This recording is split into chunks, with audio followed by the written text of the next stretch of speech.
The crash was loud. The ship had been flying smoothly until something hit its side, something big and unseen. Jack's control panel flashed red, and alarms screamed in his ears. Before he could understand what was happening, he was already falling toward a green-colored planet. His ship slammed into the trees, skidded across the ground, and stopped with a sharp jolt. Smoke filled the cockpit. Jack coughed and pushed the hatch open. He grabbed his emergency bag and climbed out. His heart was racing, but he was alive. The forest around him was strange. The trees were tall, but their leaves were blue. The sky was a soft purple, and the air smelled sweet, like fruit. Jack looked at his ship. It was badly damaged. He sighed. He needed time to fix it, but first he needed shelter. As he walked deeper into the forest, he heard a rustle. Jack froze. His hand went to his side where he kept a small shock device. It wasn't much, but it could protect him. Then he saw her. A small girl, maybe 6 or 7 years old, was standing near a tree. Her skin was pale blue and her eyes were large and glowing softly. Her hair was silver and tied in small braids. She stared at Jack, her mouth slightly open. Jack stepped back in surprise. The girl suddenly turned and ran, shouting in a high-pitched voice, "Mom, Mom, he's here, I saw him, my father has come." Jack stood still. Father? What was she talking about? He had never seen her before. How could he be her father? Curious and confused, Jack followed her, carefully and slowly. He didn't want to scare her or whoever she was running to. After a few minutes, he reached a hidden clearing. There was a small shelter made of tree branches and strange metal pieces. It looked like someone had been living there for a long time. The girl stood outside with another figure, an adult female. The woman had the same pale blue skin and silver hair. She looked calm, but alert. The woman stepped forward and raised her hand. "You're the human from the sky," she said gently. Her voice was soft but clear. Jack nodded slowly. "Yes. My ship crashed. I didn't mean to come here. I'm just trying to survive." The little girl ran to him and grabbed his hand. "I saw you in my dreams. You came just like I said. You're my dad." Jack looked down at her. I'm not your dad, little one." The woman stepped closer. "Her name is Luma. She has dreams, visions. They come from the stars. For months she has spoken of a man from the sky. She said he would look like you." Jack blinked. He didn't believe in dreams or magic, but the girl was so sure, so happy. He didn't know what to say. Luma hugged his leg tightly. "I knew you would come." Jack looked at the woman. "I don't understand any of this." The woman smiled. "Maybe not now, but there is more going on than you know. You are here for a reason, human." In the distance, something moved between the trees. A shadow, watching them. Jack felt it in his bones. His journey had only just begun. Jack sat on a smooth stone near the shelter, trying to understand what had just happened. The little alien girl, Luma, was sitting beside him, smiling and humming a song in a strange but beautiful language. Her eyes were full of joy, and she stayed close to him as if they had always known each other. The woman, her mother, was preparing a hot drink made from glowing fruits and herbs. She poured it into a wooden cup and offered it to Jack. "My name is Alira," she said softly. "You must be tired and confused." Jack took the cup and nodded. "Very confused," he said. "Why did your daughter call me her father? I've never been to this planet before." Alira sat across from him. Her eyes were calm and her face was kind. "She has the gift," she said. "Luma dreams of things before they happen. She saw you many times in her sleep. She told me you would come from the sky and look like this." She pointed at Jack gently. Jack looked down at himself, still wearing his flight suit. "This doesn't make any sense. I'm just a mechanic and part-time explorer. I don't belong in any dreams." Alira smiled. "Maybe you don't believe in now, but you were meant to be here." Luma tugged on Jack's hand. "Do you like stars?" she asked. Jack smiled for the first time since the crash. Yes, I do, she beamed. Me too. We'll look at stars together every night now. Jack didn't know how to respond. The girl was so full of trust, so full of love. It touched something deep inside him. Alira watched them with quiet eyes. Our people used to live in peace, she began. We were strong in numbers and had many cities. But then the Dravaks came. They destroyed everything. They called us weak because we refused to fight. Jack leaned forward. Who are the Dravaks? Hunters. They believe in strength and war. They invaded our world and took many of us. Those who survived ran and hid in places like this. Jack nodded.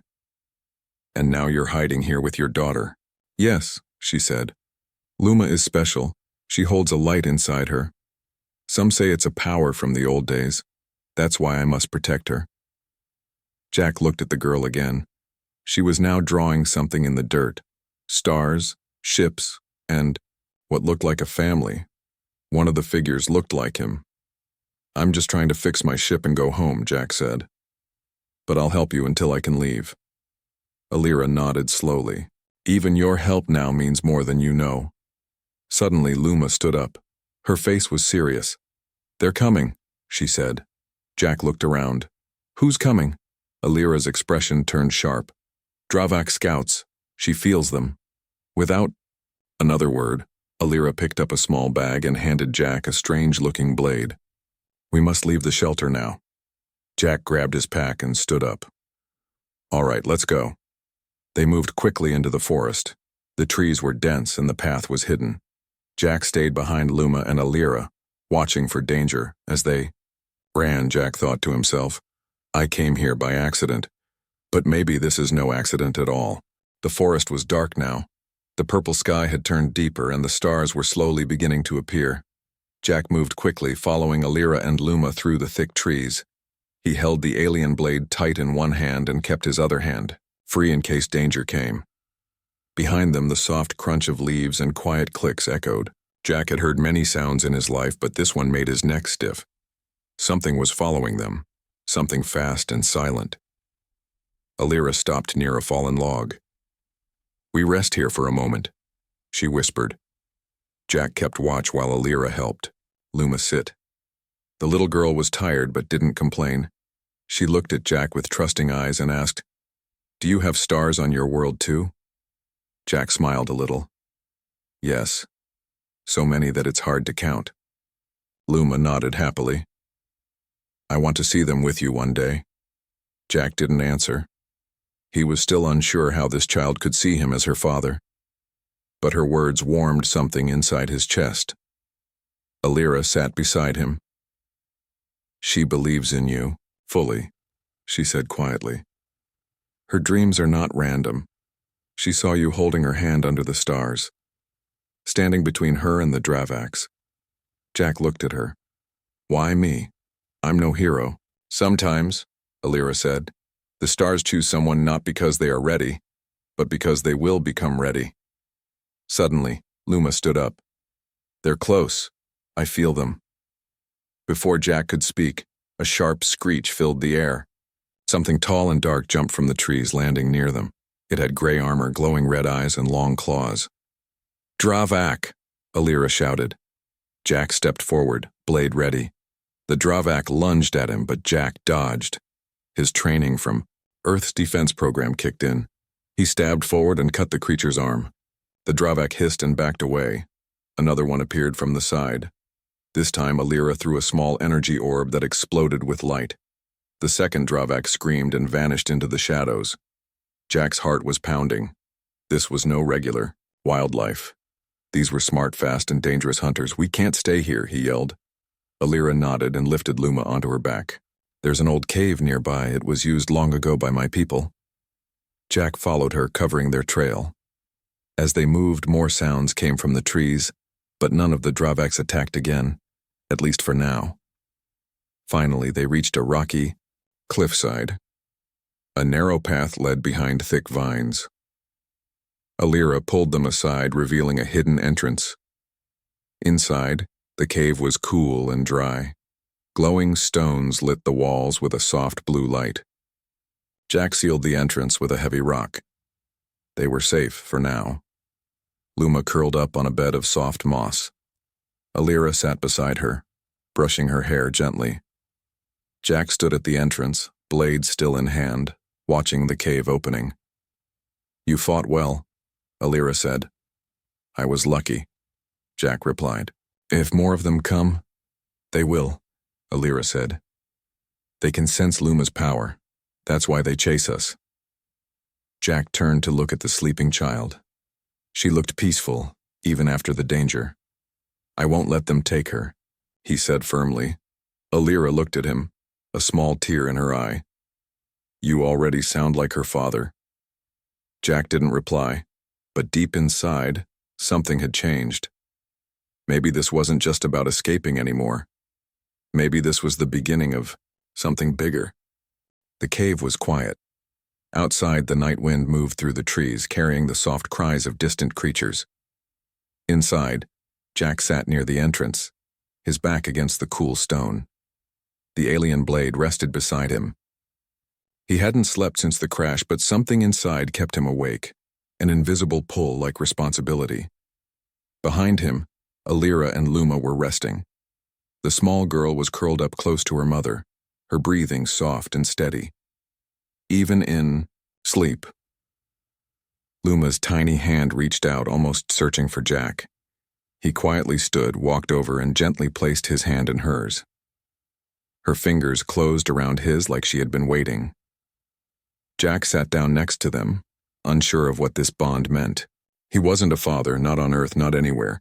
But now, this little girl was pulling feelings from him that he didn't even know he had. In the morning, the cave filled with soft blue light from the glowing stones. Luma woke first. She rubbed her eyes and smiled when she saw Jack beside her. "You didn't leave," she said. Jack nodded. "I said I'd help, remember?" Luma leaned her head on his arm. "You're brave, just like in my dream." Jack chuckled quietly. "Dreams and real life are different. I was scared last night." "But you still fought," she replied. "That's what brave means." Alira opened her eyes and smiled at the sight of them together.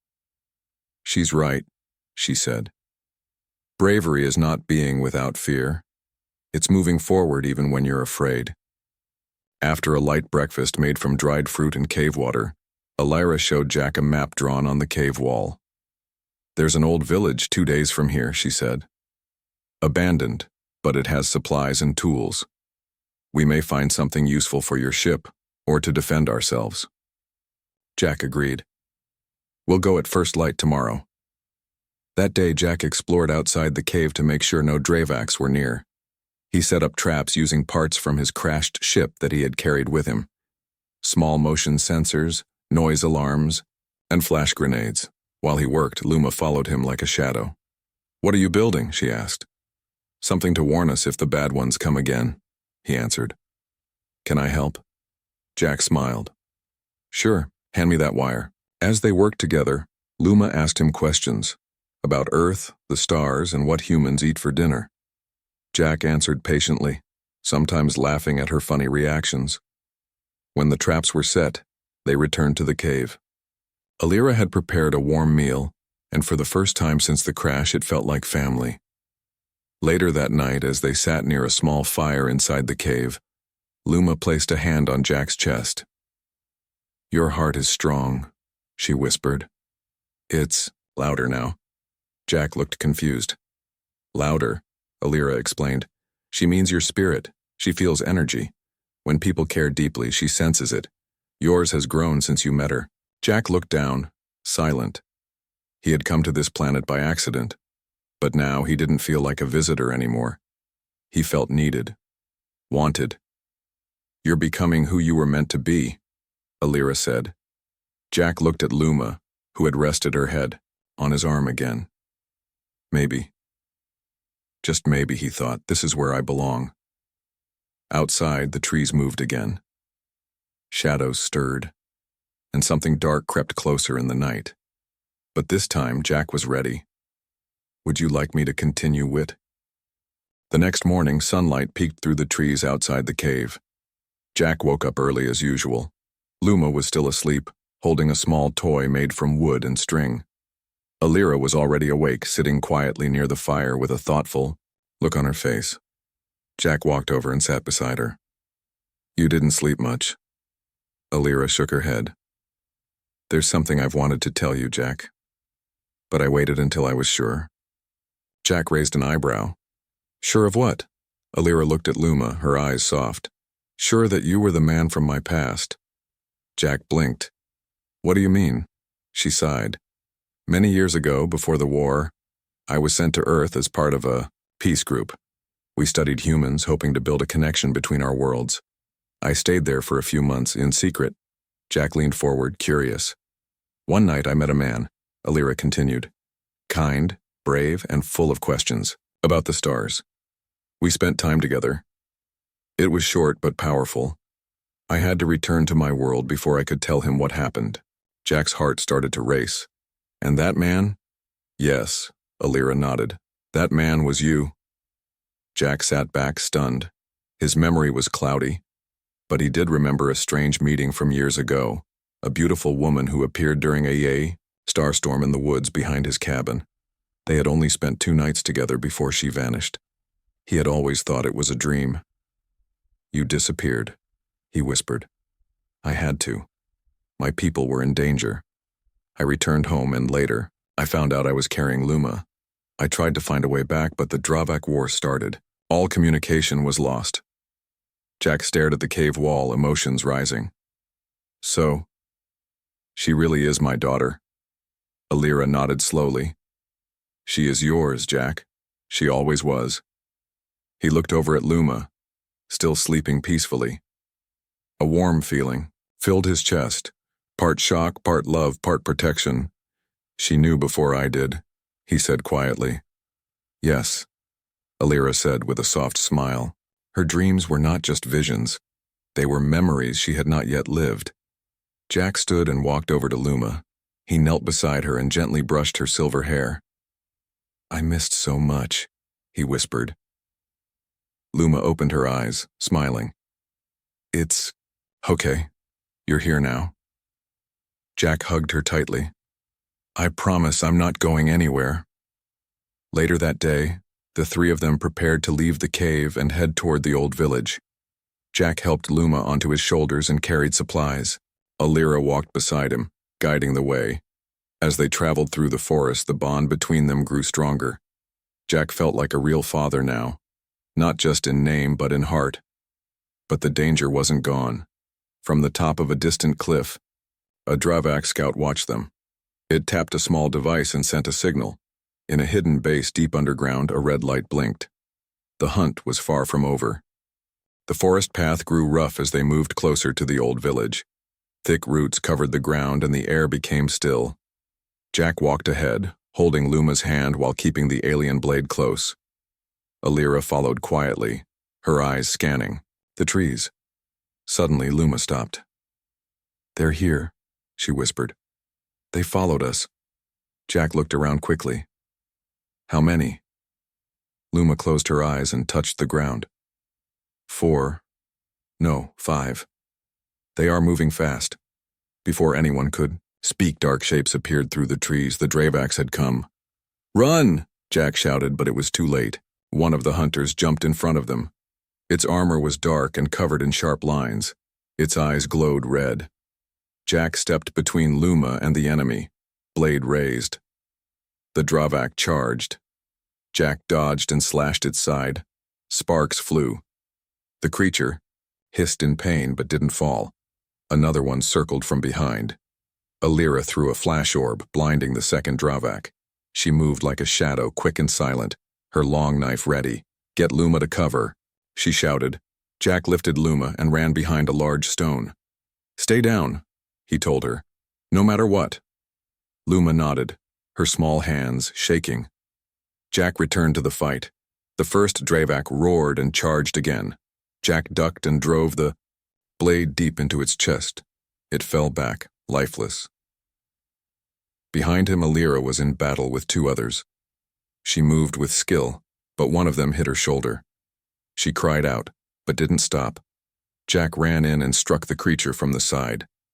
Alira finished it with a swift stab. That left one more. The last Dravak grabbed Jack and slammed him against a tree. The air flew out of his lungs. The enemy raised its sharp hand, ready to strike. Suddenly, a wave of light burst through the forest. The Dravak froze. Luma stood there, her eyes glowing white. Her hands were raised, and the ground under her feet shone with symbols.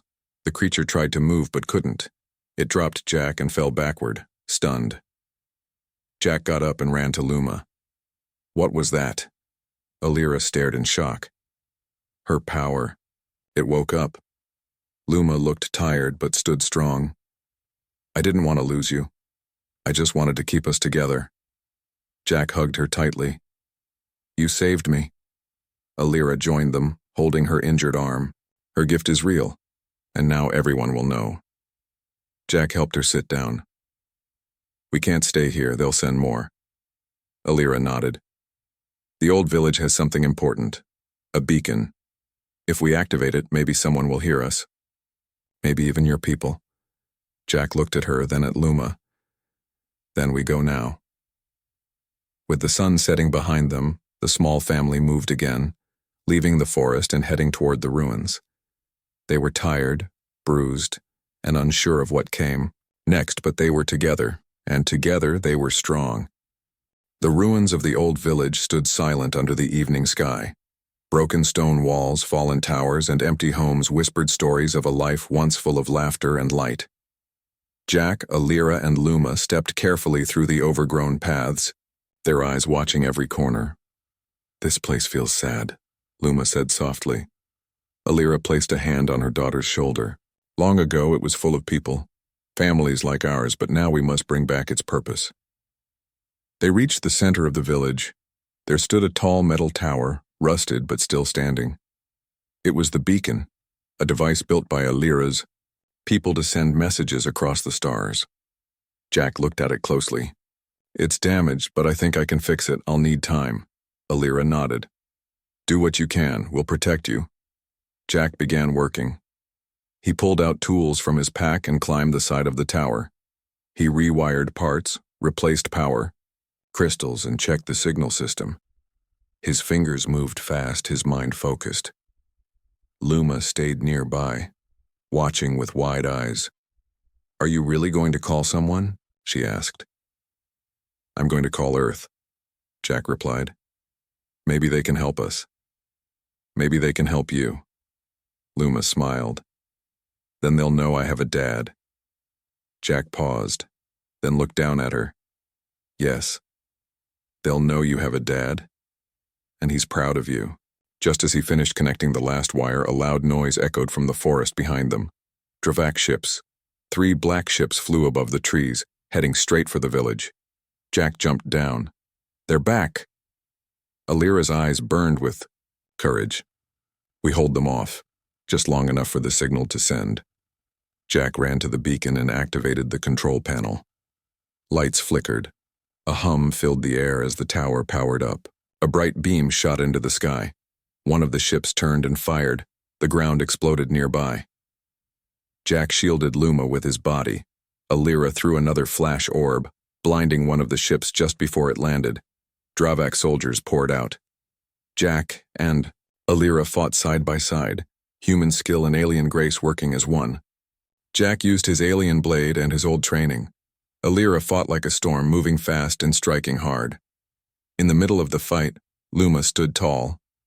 Her body glowed again, not from fear, but from purpose. She raised her hands and focused. Shield of light formed around the beacon. The enemy fired at it, but their shots bounced away. Jack saw her and smiled. That's my girl. The message had been sent. Far across space, a human ship received it. A fleet changed direction. Back on the ground, the Dravaks realized their mistake. They began to fall back.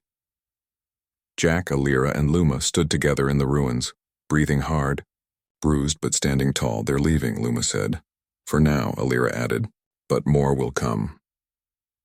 Jack looked up at the sky where the beam had gone. Let them come. This time we won't be alone. Days passed. The beacon stayed strong. Jack worked to rebuild the old village. Alira taught Luma about their people's past. And Luma, now full of confidence, drew stars and ships in the dirt, always placing herself in the middle, holding Jack's hand. At night, they sat around a fire under the stars. Luma leaned on Jack's shoulder. "I always knew you'd come," she whispered. Jack smiled, holding her close. "And I'll never leave again."